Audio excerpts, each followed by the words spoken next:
Statement की heading डालेंगे cash flow statement of Messrs, जिसके लिए बना रहे हो फॉर द ईयर एंडेड, जिस टाइम पीरियड के लिए बना रहे हो से 31 मार्च 2020 के लिए हम बना रहे हैं।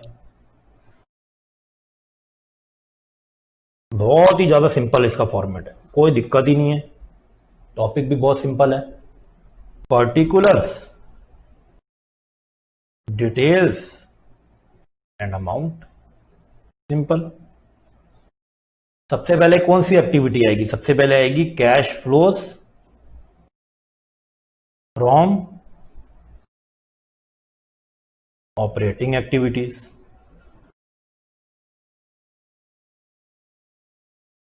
ओके, क्या आएगा? Cash flows from operating activities.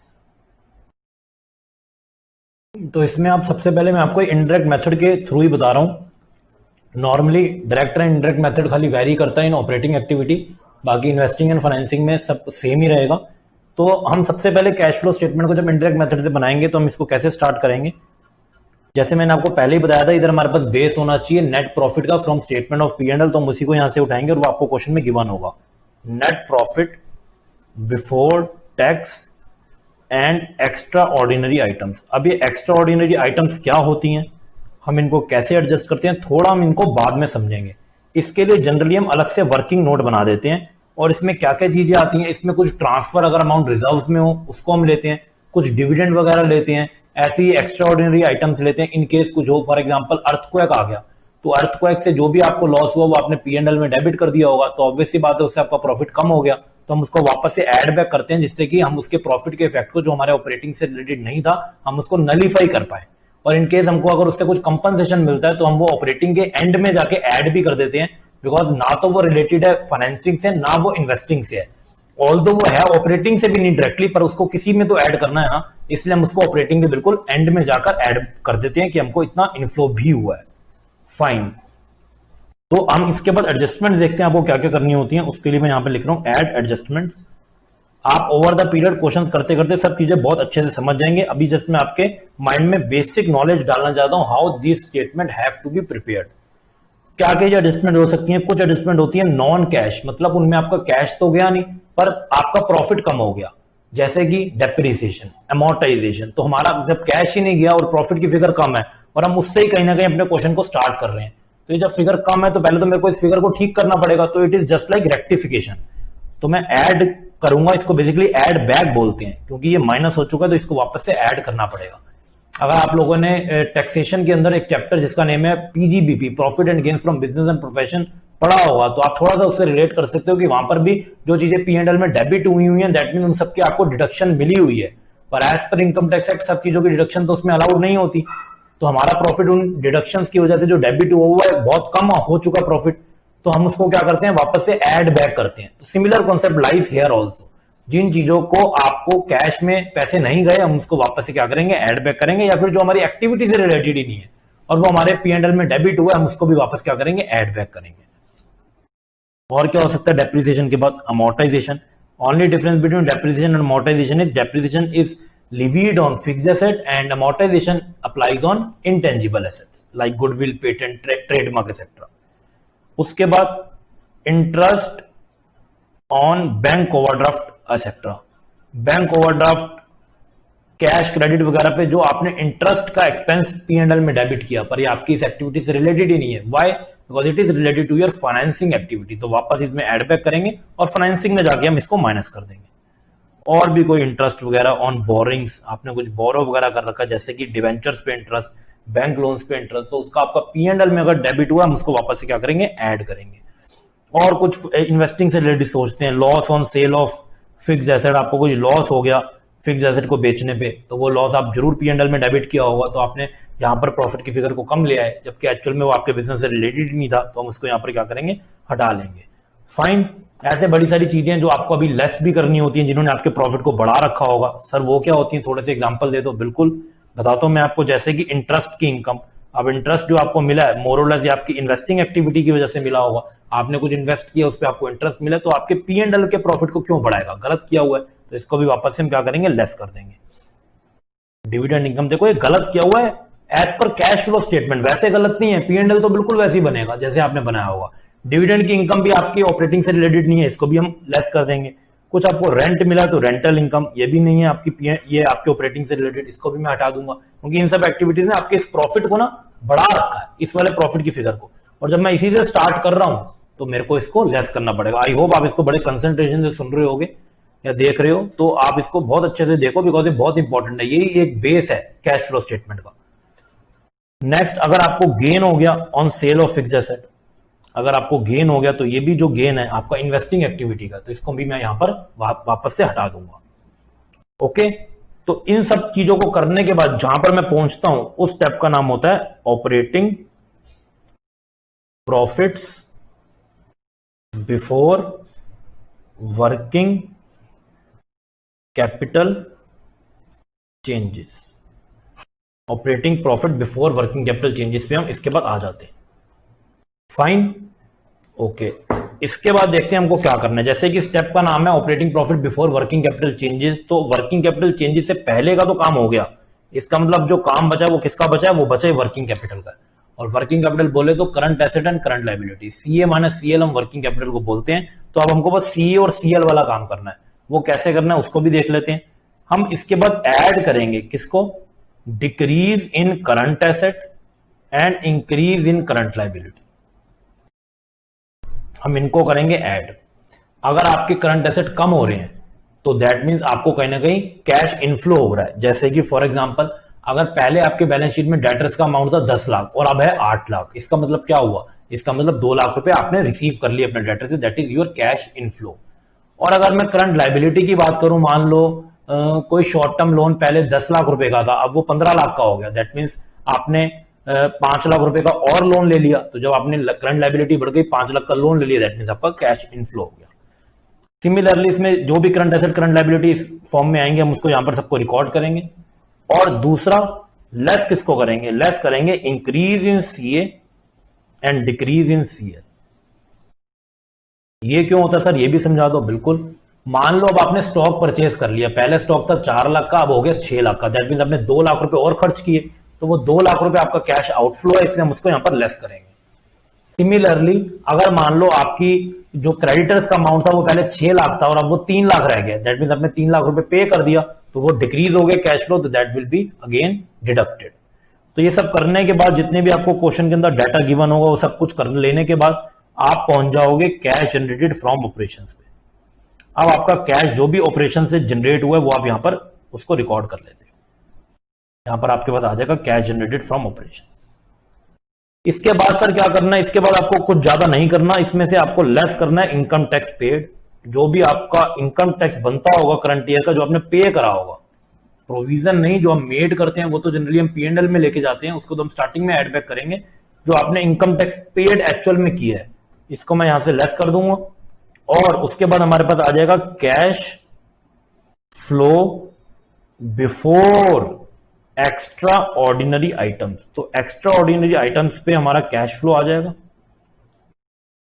और इसके बाद जो भी कोई एक्स्ट्रा ऑर्डिनरी आइटम हुई होगी उससे हमको अगर कुछ पैसे मिल रहे हैं या फिर हमारे कुछ पैसे जा रहे हैं, तो वो प्लस माइनस कर देंगे एक्स्ट्रा ऑर्डिनरी आइटम का कैश इनफ्लो आउटफ्लो का effect, and this activity will get completed. और हमारा जो भी आएगा कैश फ्लोज या यूज्ड, कुछ भी आ सकता है, फ्रॉम ऑपरेटिंग एक्टिविटी, वो हम यहां पर लिख देंगे नेट कॉलम में।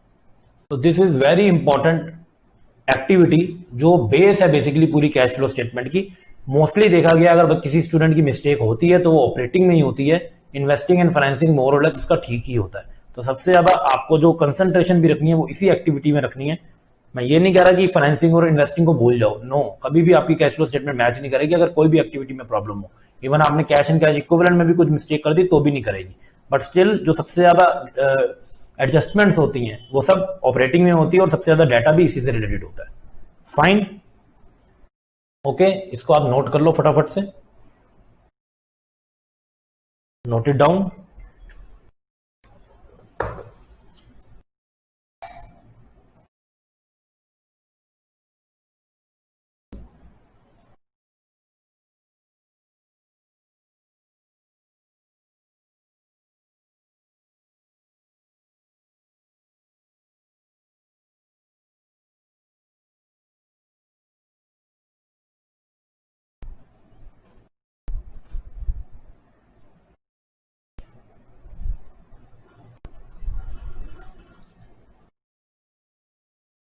Okay done.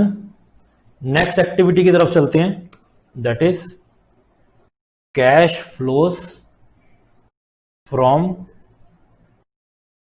Investing activities. Cash flows from investing activities, तो इसमें देखते हैं हम क्या क्या इनफ्लो ले सकते हैं। अगर आपको कुछ भी सेल ऑफ फिक्स एसेट बेच के पैसे मिले हैं, that is proceeds from sale of fix asset. तो कोई भी फिक्स एसेट हो, अगर आपको उससे पैसे मिले, that will be your cash inflow and recorded in investing activity. Proceeds from sale of long term investment, proceeds from sale of intangible asset. अगर आपने इंटेंजिबल एसेट को भी बेचा है तो आपको कैश इनफ्लो मिला, तो वो भी आप यहां पर रिकॉर्ड करोगे।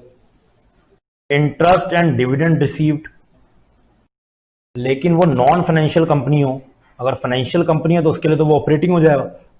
इसको भी हम डिस्कस करेंगे आगे क्वेश्चंस वगैरह करके कि फाइनेंशियल नॉन फाइनेंशियल में क्या क्या डिफरेंस होते हैं। रेंट रिसीव्ड, अभी बस बेसिक को समझिए। अब हम पेमेंट की बात करते हैं। हमने पेमेंट करी, अगर payment for purchase of fix asset, okay, या फिर यही similarly long term investment, okay, ये सब इसके अंदर आ जाएगा। इंटेंजिबल एसेट, इन सब की परचेज करोगे तो आपके लिए क्या हो जाएगा, कैश आउटफ्लो हो जाएगा। फाइन। इसके बाद जो भी आएगा कैश फ्लोज या यूज्ड फ्रॉम इन्वेस्टिंग एक्टिविटीज, उसको हम नेट कॉलम में लिख देंगे। Note it down.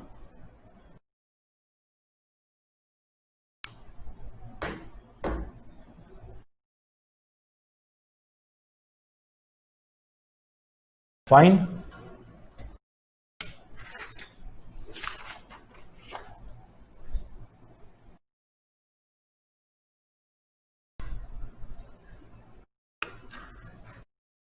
Last activity is cash flows from financing activities.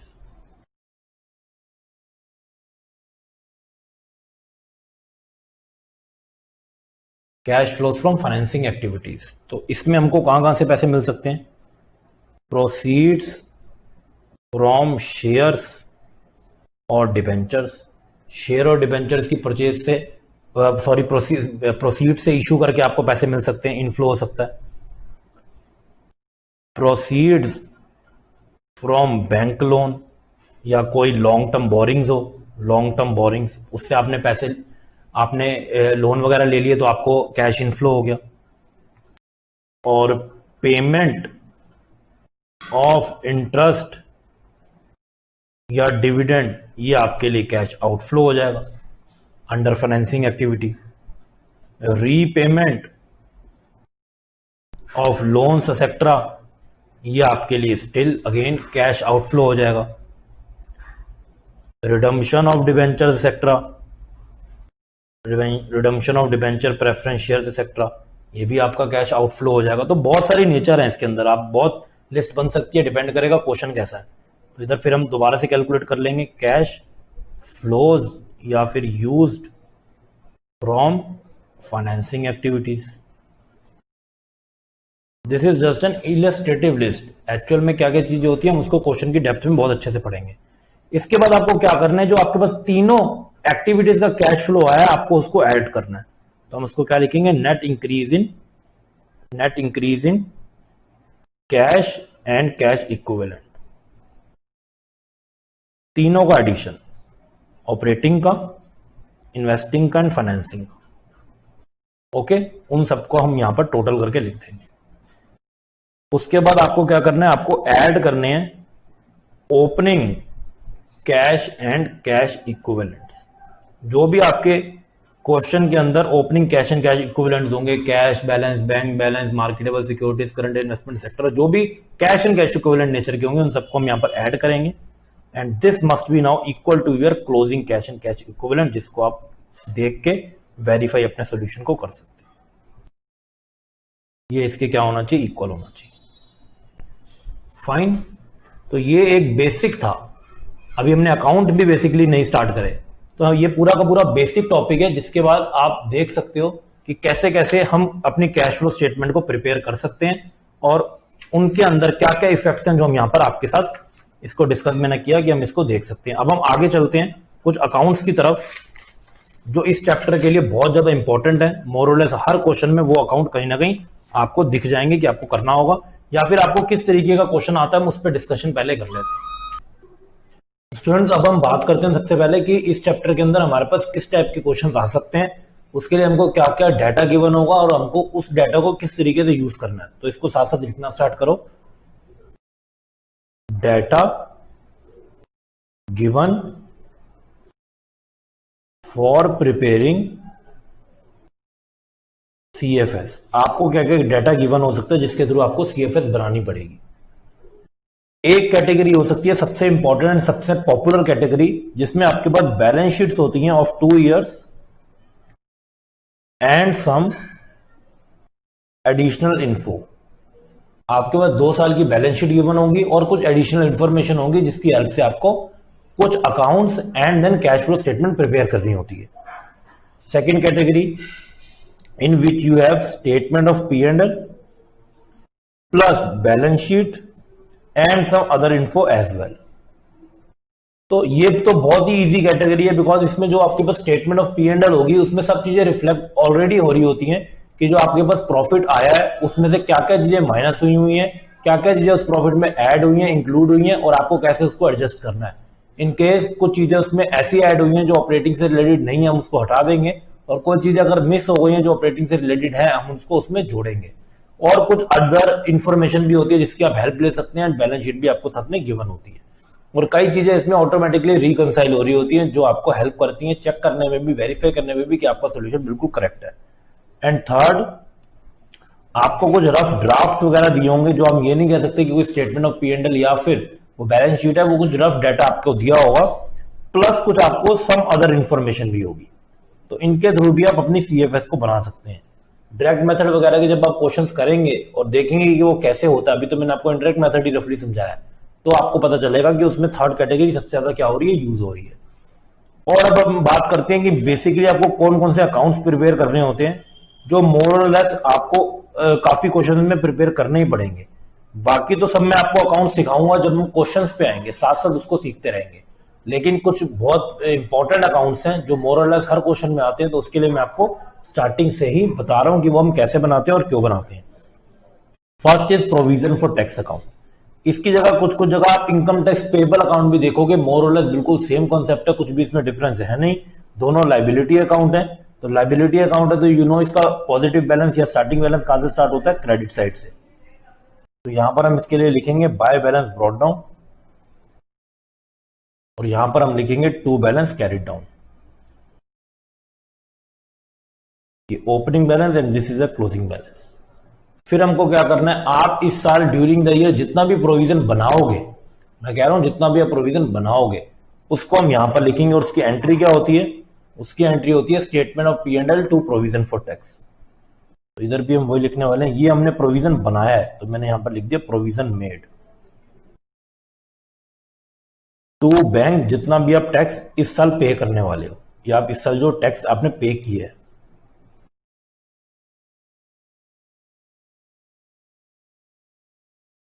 Okay, तो जनरली क्या होगा, आपको क्वेश्चन के अंदर डाटा गिवन होगा, या तो आपको प्रोविजन मेड गिवन होगा, then you have to calculate paid, और अगर आपको पेड गिवन होगा तो you have to calculate as a balancing figure made. एक तो बैलेंसिंग फिगर निकाली जाएगी। ध्यान देना है, अगर आपके पास खाली ओपनिंग एंड क्लोजिंग बैलेंसेस ही है तो आपको अकाउंट बनाने की बिल्कुल भी कोई जरूरत नहीं है। अकाउंट तभी बनेगा जब ओपनिंग क्लोजिंग बैलेंस तो है ही, साथ में आपके पास कुछ मेड या पेड वाला भी एक डाटा गिवन है, अदरवाइज आप अकाउंट नहीं बनाओगे। सिंपली जो ओपनिंग बैलेंस होगा उसको आप मान लोगे कि इस बार आपने पे किया होगा, और जो क्लोजिंग बैलेंस है आप उसको मानोगे इस बार का प्रोविजन है। तो आप उसको इस तरीके से वर्क करते हो। तो इसको करेंगे कैसे, ये जो आपका प्रोविजन मेड है शुरू में ऑपरेटिंग एक्टिविटी में जाके ऐड हो जाएगा, और जो पेड है बिल्कुल एंड में after cash generated from operations operating activity में जाके क्या हो जाएगा, माइनस हो जाएगा।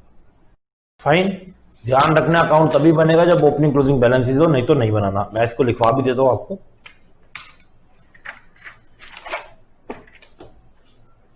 लिखो इसको साथ साथ। In case only opening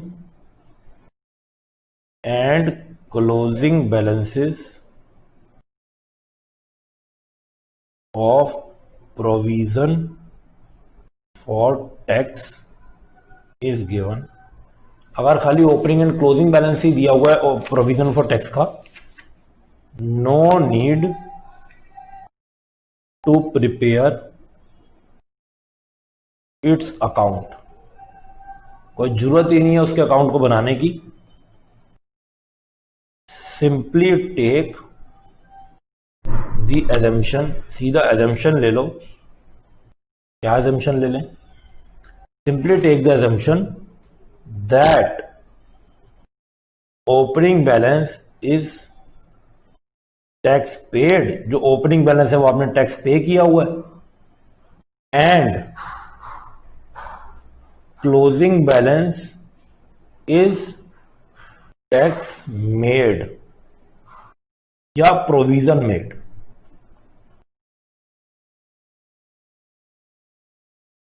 tax made या provision made in statement of P and L.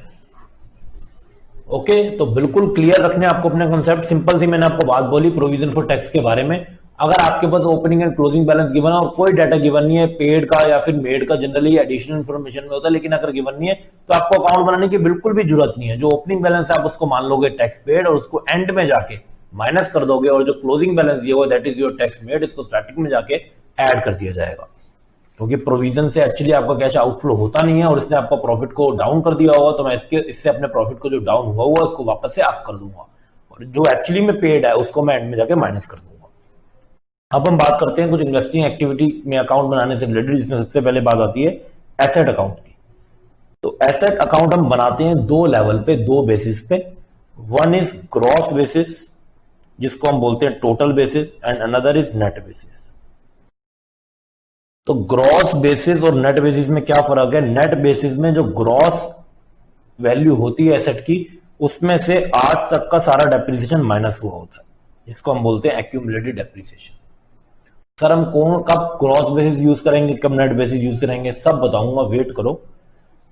Gross basis में आपको दो अकाउंट बनाने होते हैं, one is asset account, another is accumulated depreciation account. और नेट बेसिस में, जिसमें आपको वैल्यू ही आफ्टर डेप्रिसिएशन दी हुई है, इसमें आपको अकाउंट भी एक ही बनाना होता है, that is asset account. Okay, gross basis में आपको दो अकाउंट बनाने होते हैं, one is asset account, another is accumulated depreciation account. Net basis में आपको एक ही अकाउंट बनाना होता है, दैट इज एसेट अकाउंट। क्यों सर हम ऐसे करते हैं? तो सुनो इसको, देखो जब आपकी बैलेंस शीट के अंदर, ध्यान से सुनना, जब आपकी बैलेंस शीट के अंदर, बल्कि दो बैलेंस शीट्स में एसेट की वैल्यू अलग अलग दी हो और एक्यूमुलेटेड डेप्रिसिएशन की अलग अलग दी हो, मतलब ओपनिंग और क्लोजिंग बैलेंस आपके पास एसेट के भी हो और एक्यूमुलेटेड डेप्रिसिएशन के हो, you have to prepare gross basis on the basis of gross level. लेकिन जब आपके पास सीधा ही नेट वैल्यू है और एक्यूमुलेटेड डेप्रिसिएशन है ही नहीं, तो आप कभी भी ग्रॉस बेसिस से नहीं बना सकते, you have to follow net basis. इसको मैं लिखवा देता हूं, if in the question opening and closing balances of both asset and accumulated depreciation is given, separate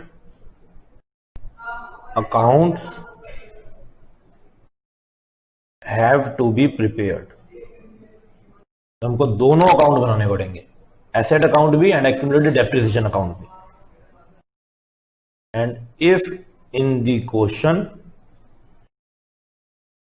net value of asset is given, then account then only asset account is prepared. Okay, note करो इसको, note down.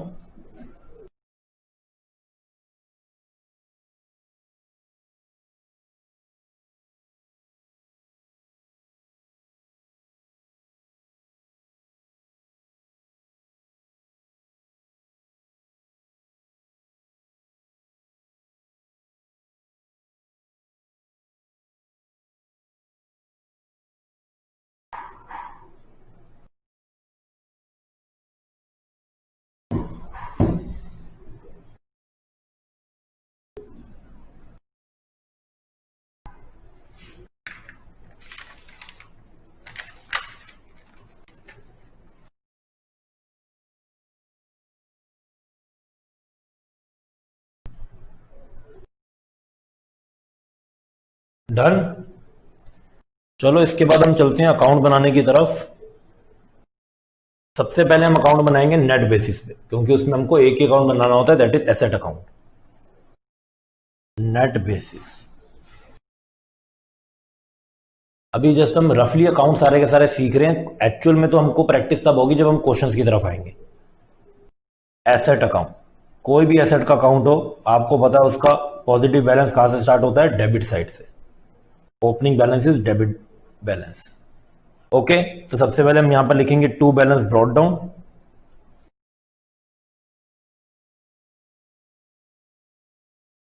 और यहां पर हम लिखेंगे by balance carry down. Fine. और देखते हैं इधर क्या क्या आ सकता है। अगर सपोज करते हैं हमने कोई एसेट बेची और हमने वो एसेट प्रॉफिट पे बेची है, तो क्या एंट्री होगी? सबसे पहले तो चलो डेप्रिसिएशन की बात करते हैं। यहां पर डेप्रिसिएशन लग जाएगा, यही एंट्री होती है ना, depreciation account debit to asset account, depreciation account debit to asset account. देखो अब आप इस लेवल पे हो, इस लेवल पे आपको जर्नल से लेजर और लेजर से जर्नल फ्रैक्शन ऑफ सेकंड में आना चाहिए। तो इधर देखो मैंने कैसे लेजर से जर्नल एंट्री सोची, डेप्रिसिएशन टू एसेट अकाउंट, तो ये आपको बहुत अच्छे से आना चाहिए। तो डेप्रिसिएशन क्या होता है? नॉन कैश एक्सपेंस होता है, तो उसको लेकिन हम अपनी एसेट के अकाउंट में जरूर लेते हैं, क्योंकि एसेट की वैल्यू जरूर डाउन करा देता है। अब अगर हमने कोई एसेट बेची तो क्या एंट्री होगी? यहां पर हम लिखेंगे बाय बैंक, क्योंकि आपके पास अमाउंट आ गया, बीइंग सेल। जब कोई एसेट बिकेगी तो उस पर आपको कुछ ना कुछ प्रॉफिट या लॉस भी होगा, तो हम मान लेते हैं कि अभी हमको प्रॉफिट हो रहा है, तो यहां पर लिखेंगे to statement of P and L, profit हो गया। ठीक है, देखो यही तो एंट्री होती है ना, bank account debited to asset to statement of P and L, जो प्रॉफिट होता है। तो bank account debit to asset to statement of P and L. Fine. और इनकेस अगर हमको लॉस हुआ होता तो ये हम यहां पर लिखते हैं by statement of P and L loss, क्योंकि लॉस इज ऑलवेज डेबिटेड। ध्यान रखना है साइड क्रेडिट है पर ये हो डेबिट रहा है। P and L, statement of P and L debit to asset account बन रही है ना एंट्री, तो साइड में होना और वो अकाउंट होना दोनों डिफर करता है। तो ये साइड तो क्रेडिट में है पर ये अकाउंट क्या हो रहा है? ये अकाउंट डेबिट हो रहा है। फाइन। और अगर मान लो हमने ड्यूरिंग द ईयर कोई एसेट परचेज की तो क्या एंट्री होगी? Asset account debited to bank account being purchase is made. Fine. तो इसमें से कुछ भी एसेट आपको क्वेश्चन से रिलेटेड बैलेंसिंग फिगर बनती हुई आ सकती है, उसको फिर आपको अपनी कैश फ्लो स्टेटमेंट के अंदर लेना है। इसकी मैं आपको अलग अलग एडजस्टमेंट बता देता हूं, कौन सी चीज कहां पर जाएगी और क्यों जाएगी। डेप्रिसिएशन नॉन कैश एक्सपेंस है, तो ऑपरेटिंग एक्टिविटी में जाके ऐड बैक होगा, क्योंकि इसने हमारे प्रॉफिट को कम कर दिया होगा। मैंने आपको फॉर्मेट में भी समझाया था, तो इसको हम वापस से क्या करेंगे? ऐड करेंगे। बाय बैंक सेल, सेल हुई है तो दैट मीन आपके पास कैश इनफ्लो आया होगा, तो आपकी इन्वेस्टिंग एक्टिविटी में जाके इसको प्लस कर दोगे, क्योंकि आपके पास पैसे आ गए। आपने परचेज किया अगर एसेट, तो इन्वेस्टिंग एक्टिविटी में जाके आप इसको माइनस करोगे, क्योंकि this is your cash outflow, आपके पैसे कम हो गए, आपका कैश चला गया। प्रॉफिट है अगर ये, तो ये प्रॉफिट आप, इस प्रॉफिट ने आपके ऑपरेटिंग एक्टिविटी का प्रॉफिट बढ़ा दिया होगा, जबकि आपके ऑपरेटिंग एक्टिविटी से लिंक है नहीं, ये आपकी बिजनेस की कोर एक्टिविटी नहीं है, तो मैं इसको क्या करूंगा? ऑपरेटिंग एक्टिविटी में जाके माइनस कर दूंगा। Simply statement of P and L अगर लॉस आएगा तो इसने आपकी ऑपरेटिंग एक्टिविटी का प्रॉफिट जो है वो कम कर दिया होगा, जबकि एक्चुअल में ये ऑपरेटिंग एक्टिविटी में इंपैक्ट इसको डालना ही नहीं चाहिए, तो ये वापस से हम इसको इंपैक्ट को खत्म करने के लिए ऑपरेटिंग एक्टिविटी में ऐड बैक कर देंगे। तो ये सारे के सारे ट्रीटमेंट आप करोगे, ये सारे के सारे आप ट्रीटमेंट करोगे अपने इफेक्ट को जो गलत हुए नलीफाई करने के लिए, और बाकी एक्टिविटीज में जिसको जैसे लेना उसको वैसे लेने के लिए। ध्यान रखना आपको, डेप्रिसिएशन नॉन कैश एक्सपेंस है, इस वजह से इसका ऑपरेटिंग एक्टिविटी में कोई भी लिंक नहीं होना चाहिए। तो अगर आपके प्रॉफिट को इसने कम किया है तो हम वापस से क्या कर देंगे, इसको ऐड कर देंगे। बिल्कुल इसको नीट एंड क्लीन ऐसे ही अपने आप रजिस्टर में नोटबुक में नोट करो और फिर हम नेक्स्ट स्टार्ट करते हैं, दैट इज ग्रॉस बेसिस। अच्छे से इसको नोट कर लो।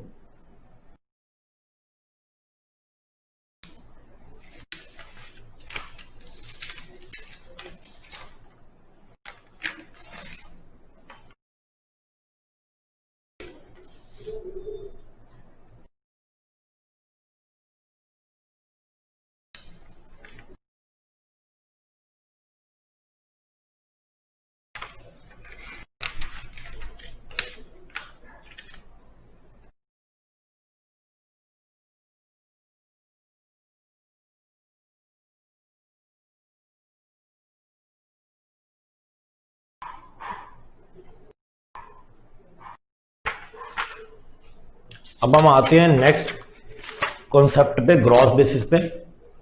तो ग्रॉस बेसिस कैसे आपको क्वेश्चन में पता चलेगा, थोड़ा सा उसका हिंट ले लेते हैं। ग्रॉस बेसिस, तो ग्रॉस बेसिस में देखो सबसे पहले आपको जो दो बैलेंस शीट दी होंगी उसके अंदर आपको डाटा ऐसे प्रेजेंट करा हुआ मिल रहा होगा, जैसे एसेट्स का बैलेंस और जो भी एक्यूमुलेटेड डेप्रिसिएशन है वो वहीं पे लेस हुआ होगा। 50 लाख, 60 लाख, 10 लाख एंड 12 लाख। तो इसका डिफरेंस हो गया 40 लाख और ये हो गया 48 लाख। तो क्वेश्चन ये राइज होता है, सर नेट वैल्यू तो हमारे पास यहां पर भी आ गई है, नेट वैल्यू तो है, तो हम सीधा इसी बेसिस पे अकाउंट क्यों ना बना ले। आप बिल्कुल भी नहीं बना सकते, बिकॉज जो आपके पास एडिशनल इंफॉर्मेशन वगैरह गिवन होगी वो आपको एसेट और एक्यूमुलेटेड डेप्रिसिएशन की अलग अलग गिवन होगी। तो आपको अकाउंट भी कैसे बनाने हैं, आपको अकाउंट भी अलग अलग बनाने हैं, अदरवाइज आपका जो रिजल्ट है वो गलत हो जाएगा। तो अब देखते हैं कि अकाउंट बनेगा कैसे। चलो ऐसे बना लेता हूं, this is our asset account, जो मोर और लेस काफी सिमिलर ही रहेगा जैसे हमने अभी बनाया था। And this is our accumulated depreciation account.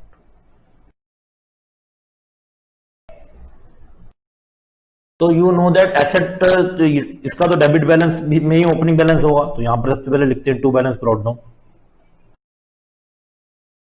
And by balance carried down.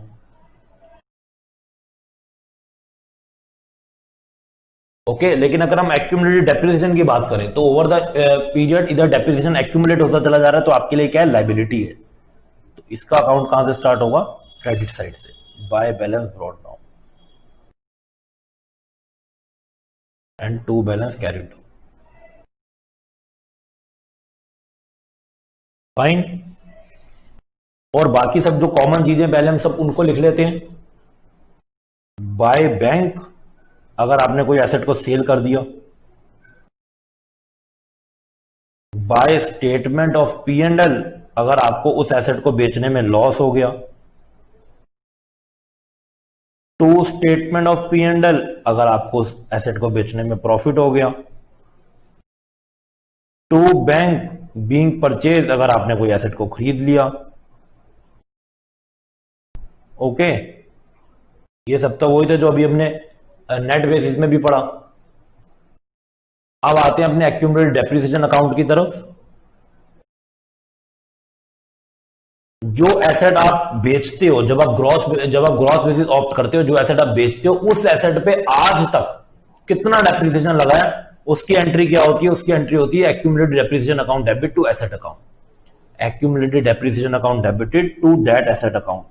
जो एसेट आप बेच रहे हो उस पे आज तक कितना डेप्रिसिएशन लगा है, तो इसका मतलब है accumulated depreciation charged on sold asset. जो एसेट आपने बेची है उस पे आज तक कितना एक्यूमुलेटेड डेप्रिसिएशन चार्ज हुआ है। क्योंकि देखो बेसिकली एंड में जो ग्रॉस बेसिस भी है वो नेट में अपने आप को कन्वर्ट कर लेता है। जब आप एक्यूमुलेटेड डेप्रिसिएशन को डेबिट करोगे और एसेट को क्रेडिट करोगे, दैट मीन उतना पार्ट एसेट का जितना आप ग्रॉस लेवल पे कभी कम ही नहीं कर रहे थे, वो डेप्रिसिएशन वाली बात थी। ये देख सकते हो आप, आपके लिए वैल्यू है 50 लाख की जबकि एक्चुअल में 40 लाख है। और अगर ये एसेट बिक जाए तो मैं 10 लाख का डेप्रिसिएशन भी उसमें से हटाऊंगा तो ऑटोमेटिकली वैल्यू हमारे पास 40 लाख ही आ जाएगी। तो मैं इधर एक्यूमुलेटेड डेप्रिसिएशन टू एसेट इसीलिए करता हूं ताकि मैं इसको नलीफाई कर दूं जो मैं अलग अलग अकाउंट का इंपैक्ट ले रहा हूं। तो अब ये एंट्री जो है कॉन्ट्रा एंट्री इस अकाउंट में भी आएगी, एक्यूमुलेटेड डेप्रिसिएशन टू एसेट, तो एसेट में भी क्या आएगा, बाय एक्यूमुलेटेड डेप्रिसिएशन। आपको इसका मीनिंग समझना है। मीनिंग इसका ये है, ये पूरा कोई एक्यूमुलेटेड डेप्रिसिएशन नहीं होता, ये उसी की वैल्यू आएगी जो एसेट बिक रही है।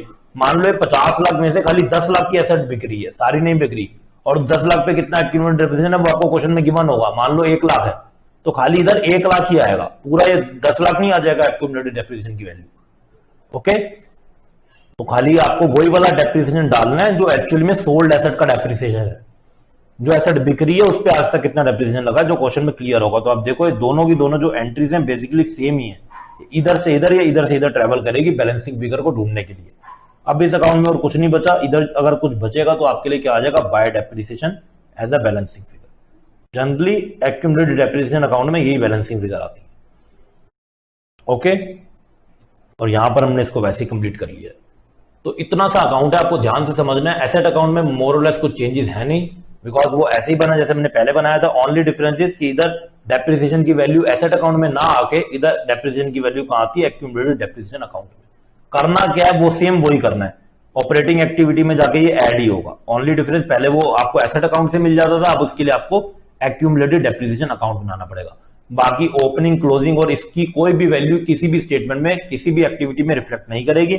और इन सब का तो आपको पता ही है, क्या पता है, बैंक जो परचेज किया आपने इन्वेस्टिंग एक्टिविटी में माइनस होगा, जो सेल किया ये इन्वेस्टिंग एक्टिविटी में प्लस हो जाएगा, जो प्रॉफिट हुआ है ये ऑपरेटिंग एक्टिविटी में माइनस होगा, जो लॉस हुआ ये ऑपरेटिंग एक्टिविटी में प्लस होगा। Fine, that's it. इसको अच्छे से नोट करो, फिर हम आगे इन क्वेश्चन, इन पे कॉन्सेप्ट पे बेस कुछ एग्जांपल्स करेंगे जिससे आपको और क्लैरिटी है, because it is very very important. ये तो जनरली आपको क्वेश्चन में बहुत हाई परसेंटेज है कि बनाना ही पड़ेंगे, तो फटाफट से इसको नोट करो, नोट इट डाउन।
डन, आगे चलते हैं कुछ एग्जांपल्स की तरफ। लिखो example.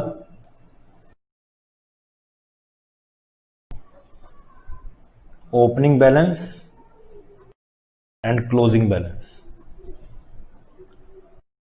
Plant and machinery is our asset. Opening balance is 6 lakh rupees and closing balance is 7 lakh rupees. During the year, plant जिसकी कॉस्ट है, costing ₹10,000, accumulated depreciation ₹3,000, was sold for ₹4,000। तो प्लांट जिसकी cost 10,000 रुपए, जिसपे accumulated depreciation आज तक लगा है 3,000 रुपए, वो बेच दिया गया 4,000 का।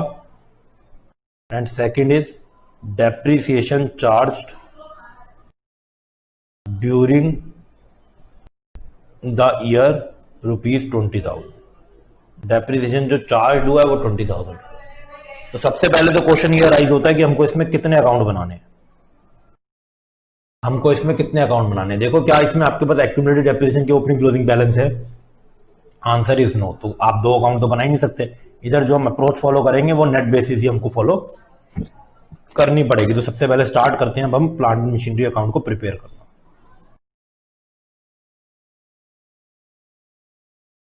अभी मैं आपको क्वेश्चन करा रहा हूं, आगे आप करोगे, मैं आपको as a live test question दूंगा। To balance brought down 6 lakh rupees, by balance carried down 7 lakh. अभी तो हमने कुछ भी नहीं किया, जस्ट ओपनिंग क्लोजिंग बैलेंसेस को यहां पर पुट कर दिए।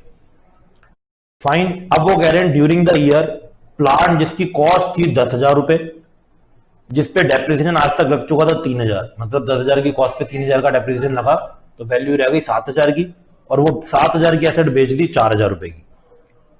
तो इधर हम लिखेंगे बाय बैंक सेल, जितने की हुई है सेल, तो सेल तो आपकी हुई है 4,000 रुपए की, और 7 की चीज अगर आप 4 की बेचोगे तो आपको क्या होगा, आपको होगा लॉस। तो इधर लिखेंगे by statement of P and L, loss 3,000 रुपए। और कैसे आया वो भी इधर मेंशन कर सकते हैं। 10,000 की एसेट थी, 3,000 का डेप्रिसिएशन लग गया, 7,000 की बची। ओके, और 7,000 की चीज आपने बेच दी है 4,000 की, तो 3,000 का आपको क्या हो गया, लॉस हो गया। फाइन। और देखते हैं, डेप्रिसिएशन चार्ज भी आपको क्वेश्चन में गिवन ही है, तो बाय डेप्रिसिएशन लिखो 20,000। और अब हम क्वेश्चन को बैलेंस करते हैं, अकाउंट को बैलेंस करते हैं। टोटल लगाओ क्रेडिट साइड का, 7,27,000। 7,27,000 में से 6 लाख माइनस करो, आपके पास आ जाएगा 1,27,000। ये क्या हो जाएगा, to bank being purchase balancing figure. Okay, और फटाफट से बताओ इनके इंपैक्ट्स कहां कहां पे जाएंगे, फटाफट बताओ। जो सेल हुई है ये आपकी इन्वेस्टिंग एक्टिविटी में इनफ्लो बन जाएगा, तो ऐड करेंगे। Statement of P and L में लॉस आया, ऑपरेटिंग एक्टिविटी में ऐड हो जाएगा। डेप्रिसिएशन स्टार्टिंग में ऑपरेटिंग एक्टिविटी में ऐड होगा, it is a non cash expense. Purchases हुई है तो इन्वेस्टिंग एक्टिविटी में आउटफ्लो हो जाएगा, माइनस हो जाएगा। तो these all are the effects which you have to keep in mind while preparing cash flow statement. Note करो इसको फटाफट से।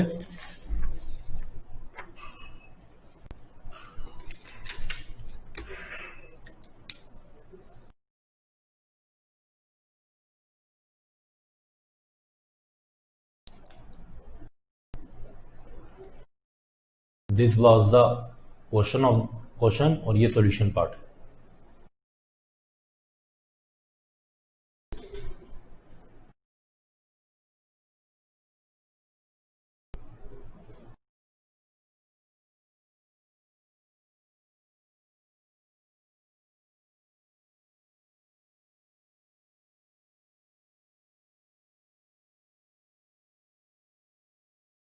चलो आगे चलते हैं।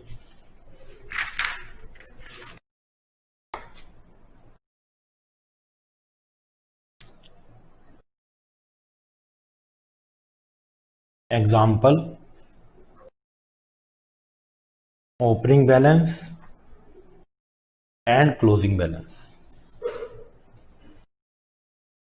Plant and machinery 7 lakh, 9 lakh,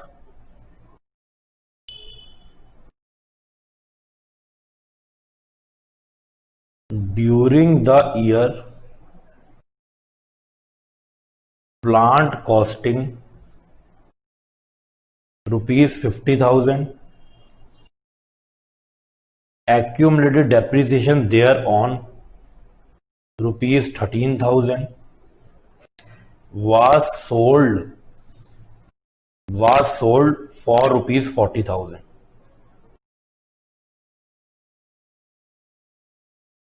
Depreciation rate is 10% per annum. Okay, तो इसको आप फटाफट से ट्राई करो, this is your life test. Try करो इस क्वेश्चन को कैसे करना है। हर चीज मैंने पहले ही बताई, वैसा जरूरी नहीं है, इसीलिए मैं आपको कह रहा हूं एक बार आप अपने रॉ माइंड से जो मैंने नहीं भी बताया हुआ इसको ट्राई करो और सोचो कि कैसे होना चाहिए, तब आपको ज्यादा बेटर समझ आएगा। अल्टीमेटली तो मैं आपको करवा ही दूंगा।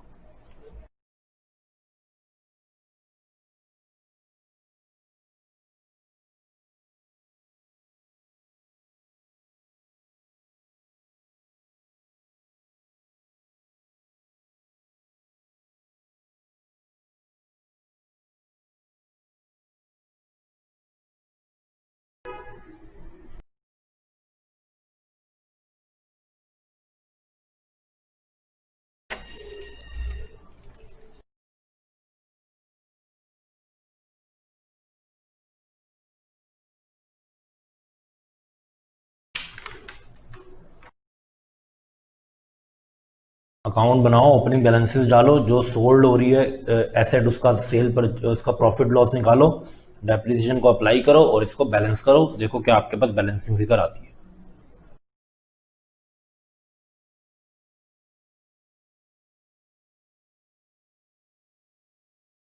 नेट बेसिस पे बनेगा बिल्कुल, बिकॉज इधर आपके पास एक्यूमुलेटेड डेप्रिसिएशन के opening and closing balances given नहीं है।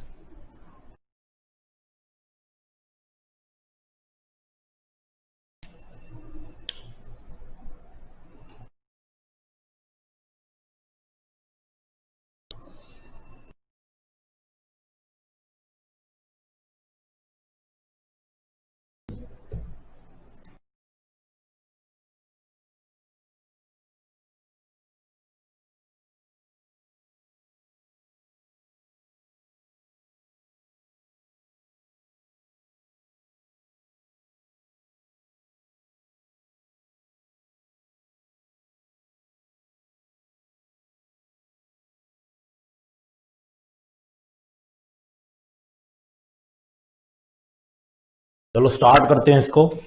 आई होप आप लोगों ने कर लिया होगा। Plant and machinery account, net basis पे हमको अकाउंट बनाना है। ओपनिंग क्लोजिंग बैलेंसेस आपको गिवन है। To balance brought down 7 lakh and by balance carried down 9 lakh. उसके बाद उन्होंने बोला ड्यूरिंग द ईयर एक प्लांट जिसकी कॉस्ट थी 50,000, जिस पे डेप्रिसिएशन आज तक लग चुका है 13,000, उसको बेच दिया 40,000 रुपए का। तो 50,000 की कॉस्ट की चीज पे अगर 13,000 डेप्रिसिएशन लग गया तो इसका मतलब आज की डेट पे इसकी रिटर्न ऑन वैल्यू बची 37। और 37,000 की अगर आपने चीज को 40,000 का बेच दिया तो आपको क्या हुआ, प्रॉफिट और लॉस? Answer is profit. तो हम इधर लिखेंगे to statement of P and L 3,000 profit. कहां से आया है? 40,000 का आपने बेचा, ये सेल वैल्यू है, जो हायर थी किससे? WDV से। और WDV कितनी थी? WDV थी 50,000 माइनस उस पर डेप्रिसिएशन।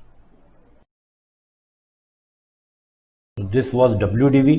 तो जब आपकी सेल प्राइस ज्यादा होती है रिटर्न ऑन वैल्यू से तो आपको क्या होता है? प्रॉफिट। उसी को मैंने यहां पर क्या करा है, लिख दिया।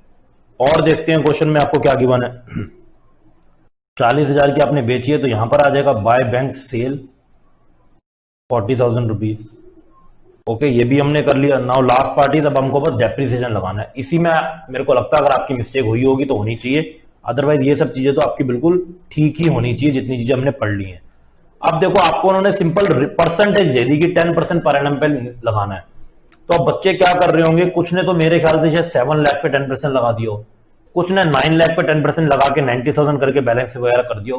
तो ये दोनों बिल्कुल बिल्कुल गलत है, आप ऐसे कभी भी नहीं करते। मैं आपको इसको अलग से समझा देता हूं। देखो जब आपके पास क्लोजिंग बैलेंस गिवन है दैट मींस वो आफ्टर ऑल इफेक्ट्स है। तो closing balance of plant machinery 9 lakh है और इसका मतलब है डेप्रिसिएशन चार्ज करने के बाद है। इसका मतलब अब जो 9 लाख वैल्यू है कितना परसेंट रिफ्लेक्ट कर रही है? अगर 10% इतने डेप्रिसिएशन लग चुका है दैट मींस अब इसकी वैल्यू खाली 90% रह गई है। तो अगर मैं 9 लाख को डिवाइड कर दूं 90% से तो मेरे पास फुल वैल्यू आ जाएगी। मतलब बिफोर डेप्रिसिएशन कितनी हो गई? 10 लाख। इसका मतलब ओनली डेप्रिसिएशन की वैल्यू कितनी हो गई? 10 lakh minus 9 lakh equal to 1 lakh. तो 1 लाख आपका डेप्रिसिएशन आना चाहिए था। आप इसको दूसरे तरीके से भी कर सकते हैं, इसको फॉर्मूला बेस्ड मेथड बोलेंगे, जो है बेसिकली इसी का एक मॉडिफाइड वर्जन जिसमें डायरेक्ट आप डेप्रिसिएशन निकाल देती हो। कैसे करेंगे सर? बताता हूं। Closing balance of fixed asset जो आपको क्वेश्चन में गिवन था, नेट वैल्यू, उसको मल्टीप्लाई करो डेप्रिसिएशन के रेट से ही और डिवाइड कर दो 1 माइनस जो भी डेप्रिसिएशन की परसेंटेज। ऑटोमेटिकली कर हम वही रहे हैं, डिवाइड में 90% करके माइनस करने वाला काम। तो कैसे होगा? 9 लाख आपकी क्लोजिंग बैलेंस है फिक्स्ड एसेट की नेट, इसको मल्टीप्लाई करो 10% से तो बेसिकली आपके पास 90,000 आ गया और फिर उसको डिवाइड करो 1 माइनस 10%, या मैं 0.1 लिख सकता हूं। तो 90,000 डिवाइडेड बाय 0.9 ये आपके पास आ जाता है 1 लाख। इससे आपको डायरेक्ट डेप्रिसिएशन की फिगर मिल जाती है। Both ways are equally correct, आपको जैसे करना है वैसे कर सकते हो। ओके, तो अब हम यहां पर लिखेंगे बाय डेप्रिसिएशन 1 लाख रुपीज। और अब आप क्या करोगे, इसको बैलेंस करोगे, तो ये टोटल हो गया 10,40,000। यहां पर देखो 7,03,000 माइनस करो 1040 में से कितना होता है, ये आ जाता है आपके पास 3,37,000 टू बैंक बीइंग परचेज। अच्छा स्टूडेंट ये क्वेश्चन पूछते हैं सर, जब हमने परचेज कर ली ड्यूरिंग द ईयर में तो इस पे भी तो डेप्रिसिएशन लगा होगा, ये तो आपने बस क्लोजिंग बैलेंस को एडजस्ट करके निकाल दिया। तो आप मेरी एक बात ध्यान से सुनो, अगर आपको जब भी डेट मिसिंग होती है सेल या परचेज की, हम हमेशा उसको क्या मान लेते हैं कि स्टार्टिंग में वो परचेज हुआ होगा। ये भी मैं आपको लिखवा देता हूं, इफ डेट ऑफ परचेज और sale of asset is missing, अगर डेट परचेज सेल एसेट की मिसिंग है, then assume it on first day of the year. आप उसको एज्यूम करोगे कि वो first day of the year में ही आपने क्या करी होगी, परचेज करी। फाइन, ओके, इसको अच्छे से नोट कर लो। उसके बाद हम एक और क्वेश्चन करेंगे और आपके अकाउंट बेस्ड क्वेश्चन हो जाएंगे ओवर। फिर हम सीधा क्वेश्चंस पे आएंगे बुक के। ओके, तो आज की जो ये हमारी क्लास थी इसमें हमको ये सब करना था। पहले हमने सारा का सारा बेसिक समझा, कैश फ्लो स्टेटमेंट क्या होती है, क्यों हमको लॉ बोलता है कैश फ्लो स्टेटमेंट बनाने के लिए, क्या अलग अलग एक्टिविटीज होती हैं, कैश एंड कैश इक्विवेलेंट क्या होते हैं, इनडायरेक्ट मेथड क्या होता है, कैसे प्रिपेयर करते हैं उसको, वो सब चीजें हमने डिटेल में डिस्कस कर ली। अब हमने उसके बाद हमने कुछ अकाउंट्स वगैरह बनाने सीखे जो हम बना रहे थे। इसको अब हम एक एग्जाम्पल के बाद और कवर करेंगे और उसके बाद आप लोग सीधा क्वेश्चंस पे आएंगे जो हम नेक्स्ट क्लास से स्टार्ट करेंगे। नोट कर लिया ना सबने? कर लो इसको अच्छे से note.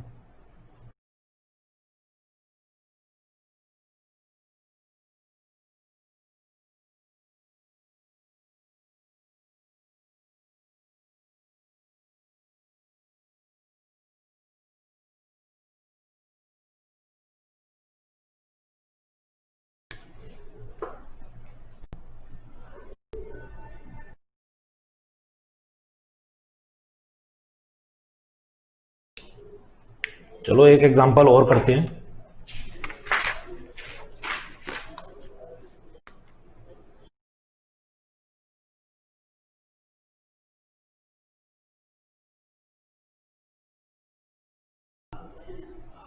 Closing balance and opening balance, machinery 19 lakh, 12 lakh, accumulated depreciation 10 lakh and 9 lakh,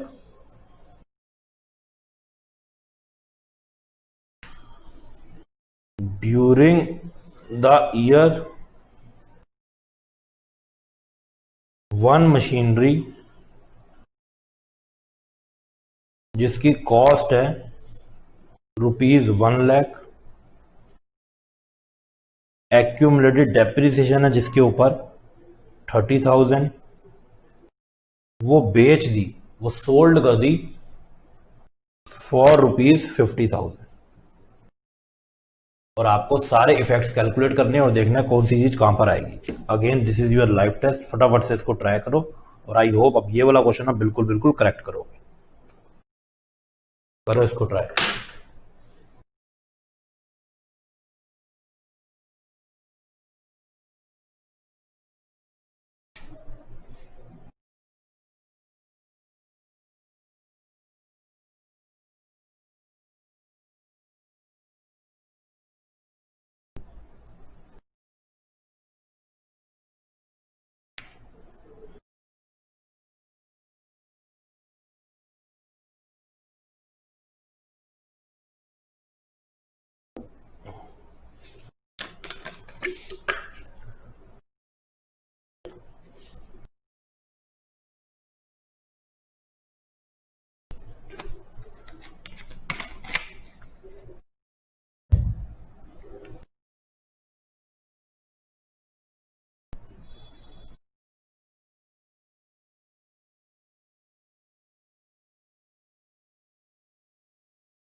okay, तो मैं स्टार्ट करता हूं इस क्वेश्चन को आपके साथ।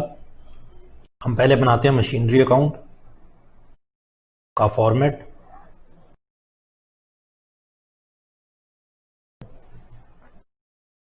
और इसी के नीचे बना लेंगे accumulated depreciation account.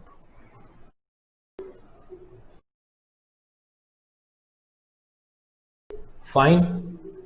Machinery account के ओपनिंग बैलेंसेस आपको गिवन है, 12 लाख ओपनिंग बैलेंस है एंड 19 लाख क्लोजिंग बैलेंस है। तो यहां पर मैंने लिख दिया to balance brought down 12 lakh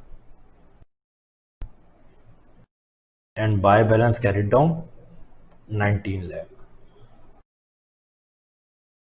ऐसे एक्यूमुलेटेड डेप्रिसिएशन का ओपनिंग बैलेंस है 9 लाख एंड क्लोजिंग बैलेंस है 10 लाख। तो इसको हम यहां पर लिखेंगे, it is a liability account, by balance brought down 9 lakh, to balance carried down 10 lakh rupees. नहीं दिख रहा? ओके।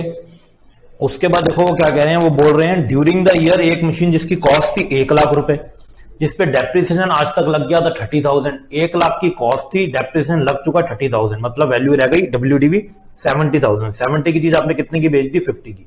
तो क्या हुआ, प्रॉफिट और लॉस? Answer is loss. तो इसके रेलेवेंट इंपैक्ट डालते हैं हर जगह। बाय बैंक जितने की आपने बेची, सेल अमाउंट जितना आपको अमाउंट रिसीव्ड हुआ 50,000, इतना आपको लॉस हुआ by statement of P&L being loss 20,000 का। 70 की चीज 50 में बेचोगे तो 20 का लॉस होगा ना। एंड उस पे आज तक डेप्रिसिएशन कितना लगा था? 30,000 का। तो क्या एंट्री होगी? Accumulated depreciation to machinery. तो मैंने इधर लिख दिया बाय एक्यूमुलेटेड डेप्रिसिएशन, जितना आज तक बिकी हुई एसेट पे डेप्रिसिएशन लगा है। मैं हिंदी में भी बोल रहा हूं, depreciation charge till date on sold asset, उसको बोलते हैं, उस एंट्री को बोलते हैं एक्यूमुलेटेड डेप्रिसिएशन टू मशीनरी। इधर भी लिखेंगे टू मशीनरी 30,000। तो मैंने आपको बताया था दोनों एंट्री जो हैं सेम वर्क करती हैं। ओके, तो इससे सबसे पहले तो हम अपने एक्यूमुलेटेड डेप्रिसिएशन अकाउंट को क्लोज करते हैं। इसका टोटल हो गया 10,30,000। 10,30 में से 9 लाख को माइनस करो, आपके पास बैलेंसिंग फिगर आ जाएगी 1,30,000 बाय डेप्रिसिएशन। फाइन, ये आ गई आपके पास बैलेंसिंग फिगर। उसके बाद हम अपने एसेट के अकाउंट को क्लोज करते हैं।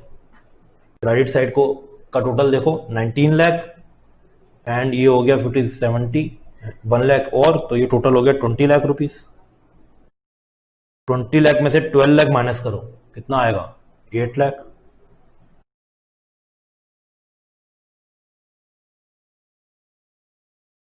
टू बैंक बीइंग परचेजेस, यहां पर इसकी बैलेंसिंग फिगर आ गई।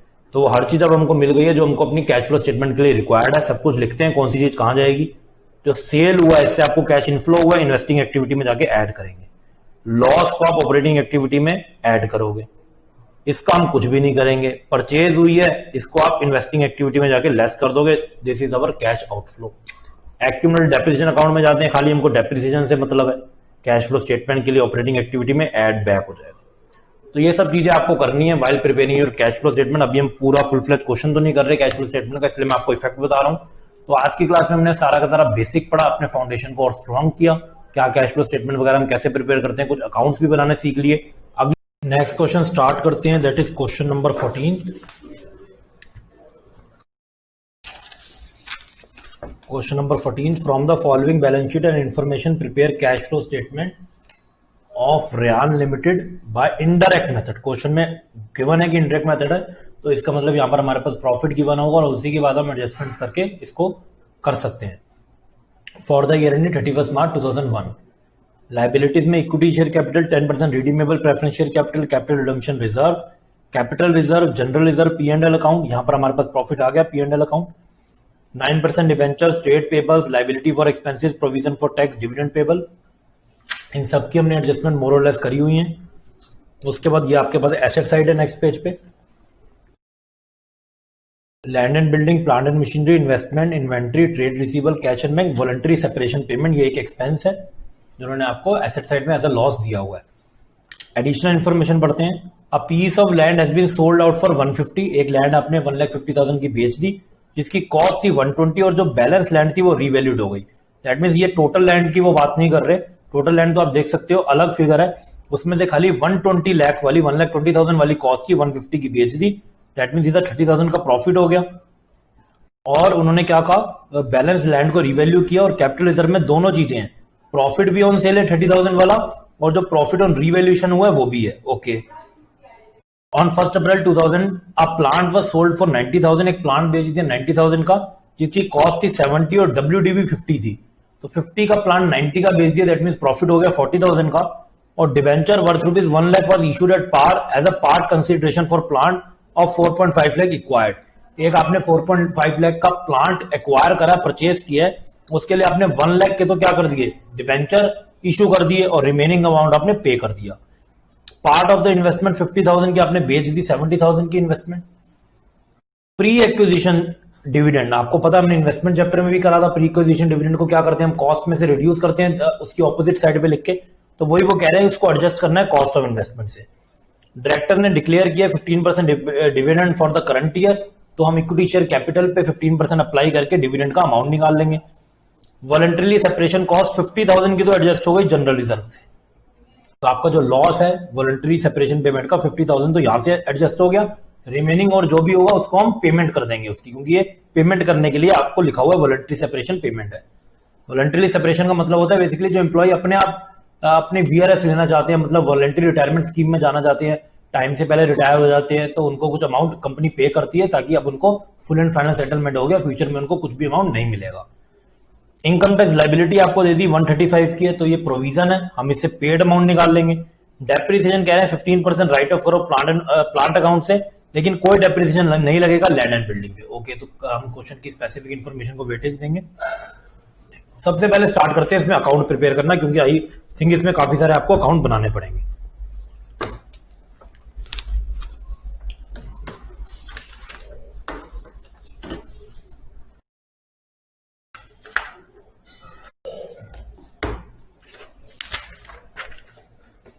सबसे पहले हम इसमें बनाते हैं लैंड एंड बिल्डिंग का अकाउंट। मैं पहले वर्किंग नोट वाला काम ही कर रहा हूं, तो सबसे पहले हमने बनाया land and building account, because बहुत सारी ऐसी इंफॉर्मेशन है जो हमको अकाउंट से मिलेगी, अगर हमने अकाउंट नहीं पहले बनाया तो हमको कैश फ्लो स्टेटमेंट बनाने में प्रॉब्लम आएगी। तो देखते हैं लैंड एंड बिल्डिंग का ओपनिंग क्लोजिंग बैलेंस। सबसे पहले लैंड का ओपनिंग बैलेंस है 2 लाख एंड क्लोजिंग बैलेंस है 150। To balance brought down 2 lakh by balance carried down 150। Fine. उसके बाद देखो जो क्वेश्चन में लिखा हुआ है, पीस ऑफ लैंड को बेच दिया 1,50,000 का जिसकी कॉस्ट थी 120, तो 120 की लैंड 150 की बेच दी, बाय बैंक 150, सेल कॉस्टिंग इसकी 120 थी, दैट मीन्स प्रॉफिट हो गया। लेकिन ये जो प्रॉफिट है ये इन्होंने बोला कैपिटल रिजर्व में लेके गए हैं, तो हमको लिखना पड़ेगा to capital reserve.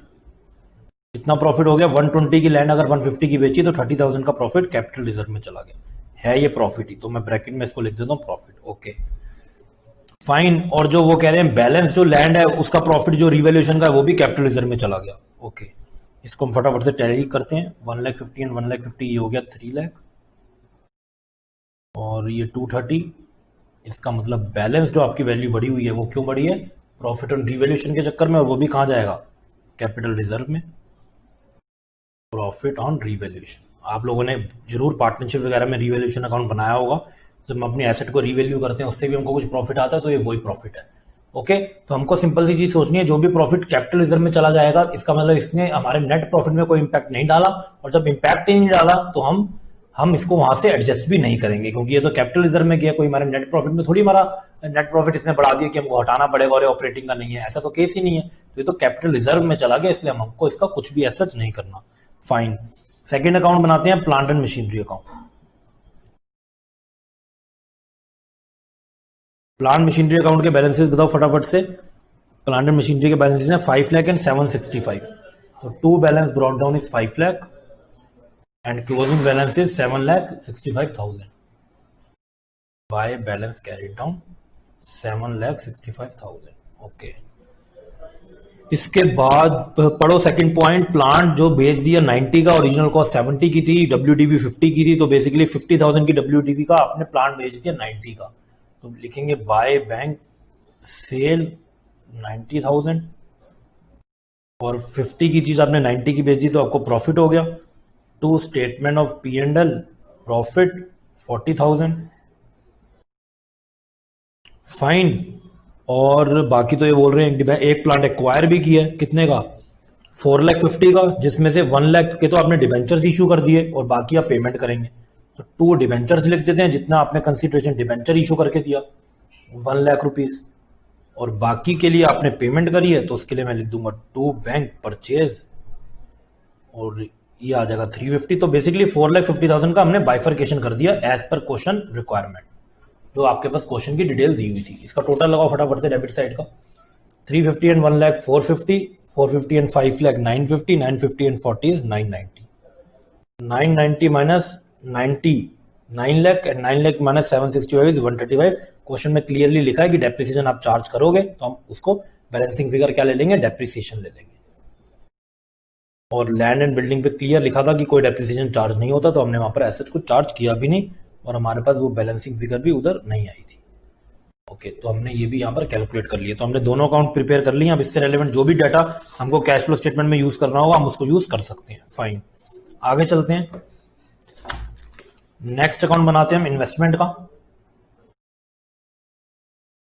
Investment account, investment की ओपनिंग क्लोजिंग बैलेंस बताओ कितने हैं। इन्वेस्टमेंट की ओपनिंग वैल्यू है 80 एंड क्लोजिंग वैल्यू है 50, तो to balance brought down is 80,000, by balance carried down 50,000। Okay, आगे देखो इन्वेस्टमेंट से रिलेटेड उन्होंने आपको क्या बोला, उन्होंने कहा पार्ट ऑफ इन्वेस्टमेंट 50 की कितने की बेच दी, 70,000 की बेच दी, तो यहां पर आप लिखोगे बाय बैंक सेल 70, और बाकी आपको 20,000 का क्या हो गया, प्रॉफिट हो गया। To statement of P&L, profit 20,000, fine. और उन्होंने आपको कहा कि प्री एक्विजिशन डिविडेंड 5,000 को भी आप एडजस्ट करो, तो हम अपनी इन्वेस्टमेंट की क्रेडिट साइड पे उसको लिखेंगे, जिससे हमारी वो कॉस्ट को कम करके दिखाए। बाय डिविडेंड ब्रैकेट में लिख दो प्री एक्विजिशन 5,000 रुपीज। इसको फटाफट से बैलेंस करो, 75 एंड 50 1,25,000, 125 माइनस 1,00,000, ये आ गया 25,000। To bank being purchase, fine. आगे देखते हैं हमको किसके अकाउंट बनाने पड़ेंगे। हमने देखा था लैंड में एक प्रॉफिट ऑन सेल और profit on revaluation capital reserve में गया था, तो उसका अकाउंट बना देते हैं, बट ऐसा जितना जरूरी भी नहीं है, पर कोई बात नहीं, चलो प्रेजेंटेशन के लिए हम बना सकते हैं। कैपिटल रिजर्व का अकाउंट, कैपिटल रिजर्व में जहां पे भी जो बैलेंस जाएगा ऐसा हमको कुछ भी नहीं करना है, क्योंकि वो नेट प्रॉफिट नहीं है। आप देख सकते हो अपनी बैलेंस शीट में पहले 0 था और फिर वो 1,00,000 हो गया, तो आप यहां पर सीधा ऐसे लिख सकते हो, बाय बैलेंस ब्रॉट डाउन तो कुछ था ही नहीं, टू बैलेंस कैरिड डाउन। इससे आपको पूरा रिकंसिलेशन होगा कि कैसे कैपिटल रिजर्व का बैलेंस 1,00,000 आया है, और आप अपने लैंड एंड बिल्डिंग अकाउंट में जाके इसको कॉन्ट्रा एंट्री चेक भी कर सकते हो। देखो land and building to capital reserve 30,000, to capital reserve, okay, यहाँ पर हमने बैलेंसिंग नहीं डाली थी, तो ये आया क्या था यहाँ पे 70,000, ठीक है। तो ये दोनों एंट्रीज को हम वहां पर भी पोस्ट करेंगे। By land and building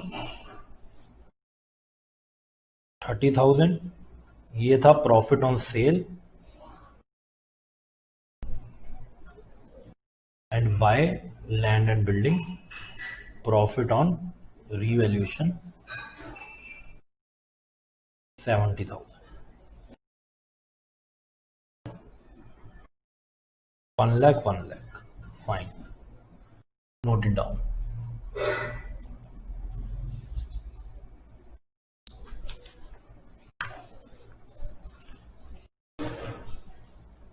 okay, next account बनाते हैं डिविडेंड पेबल का, क्योंकि आपको इसकी ओपनिंग क्लोजिंग भी पता है और आपके पास एडिशनल इन्फॉर्मेशन में भी उन्होंने बोला है कि 15% आपको डिविडेंड पे करना है, आपको 15% का प्रोविजन बनाना है, सॉरी उन्होंने आपको लिखा था, yes, directors has declared 15% dividend for the current year. तो डिविडेंड पेबल का हम फटाफट से अकाउंट बनाते हैं, डिविडेंड पेबल, जिससे हमको डिविडेंड पेड की फिगर मिल जाएगी, dividend payable is a liability account. इसकी ओपनिंग क्लोजिंग देखो, opening balance is 60 and closing is 90।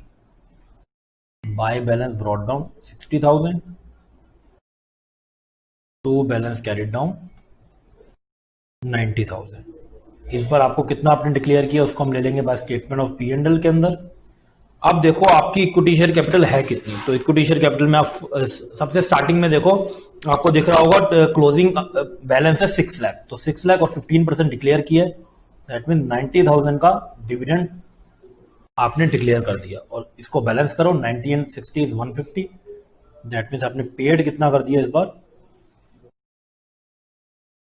To bank, paid हो जाएगा 60,000।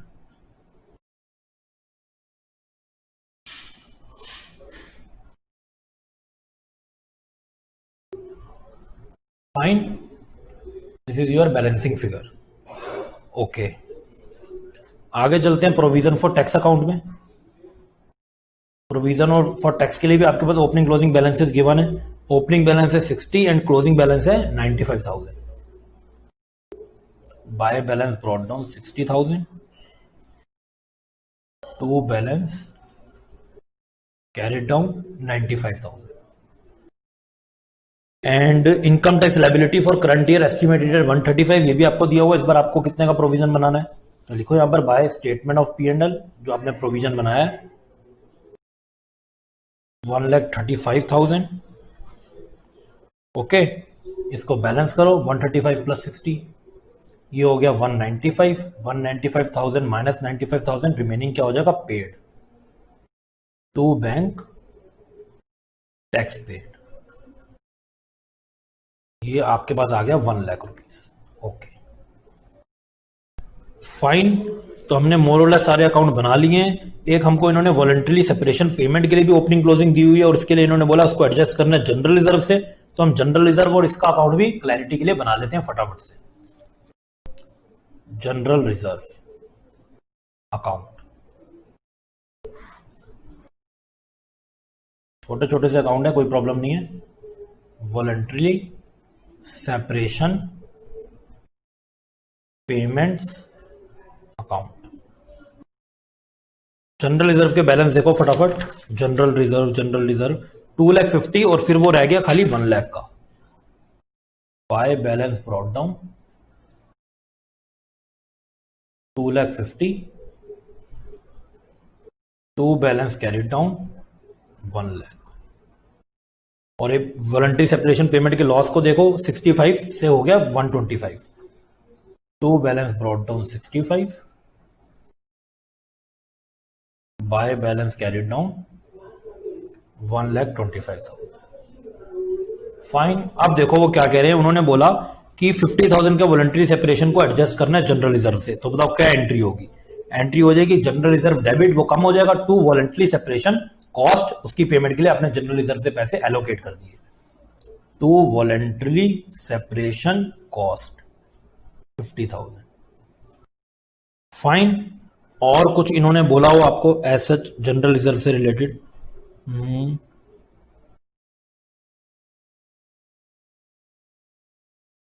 देखो इधर आपको कैपिटल रिडम्पशन रिजर्व दिया हुआ है। आपको पता है एंड ऑफ द ईयर में क्या होता है, आप capital redemption reserve general reserve से सेटल करते हैं, तो उसको भी हम यहां से सेटल कर देंगे। तो general reserve account debited to CRR, ये कितना है 1 लाख। ओके, और अब आते हैं इसी एंट्री को यहां पर भी पोस्ट करेंगे बाय जनरल रिजर्व। तो जनरल रिजर्व से आपने सेटलमेंट करा दी 50,000 की, पर तभी भी आपका 125 का बैलेंस है। तो क्यों है, दैट मीन्स आपने बाकी भी इस साल खर्चा किया होगा, उसको हम यहां पर पे कर देंगे टू बैंक पेड। तभी तो आपका वॉलंटरी सेपरेशन पेमेंट का जो लॉस का अमाउंट है इतना ज्यादा हो गया। शुरू में 65 था, 50 आपने एडजस्ट भी कर दिया, मतलब अभी पुराना कितना बचा होगा 15 के बाद 125 पहुंच गया। इसका मतलब रिमेनिंग अमाउंट आपने और भी इंकर किया, तो वो आपने पे कर दिया होगा। 1,10,000 आ जाएगी इसकी बैलेंसिंग फिगर, 175 एंड 175। ओके, और ये यहां पर टैली हो ही गया 2,50,000 एंड 2,50,000। जनरल रिजर्व में तो आपको प्रॉपर साइकिल पता चलनी चाहिए। शुरू में जनरल रिजर्व था 2.5 लाख रुपए का, 50,000 रुपए का वॉलंटरी सेपरेशन कॉस्ट में इंकर हो गया, बचा 2 लाख, 1 लाख रुपए आपने एडजस्ट करा सीआरआर से, क्लोजिंग बैलेंस कितना है 1 लाख रुपए। फाइन, तो आई थिंक अब हमारे मोरलेस सारे के सारे अकाउंट बन गए हैं। अब हम सीधा क्वेश्चन अपने कैश फ्लो स्टेटमेंट की तरफ आ सकते हैं आराम से, और उसको हम स्टार्ट करेंगे प्रिपेयर करना। फाइन, फॉर्मेट बनाते हैं हम। कंपनी का नाम बताओ क्या है फटाफट से, Rehan limited. Cash flow statement of Rehan limited for year ended 31st March 2001।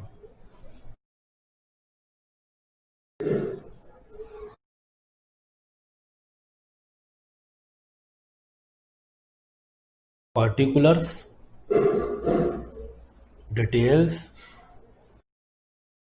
and amount। सबसे पहले कौन सी activity, cash flows from operating activity.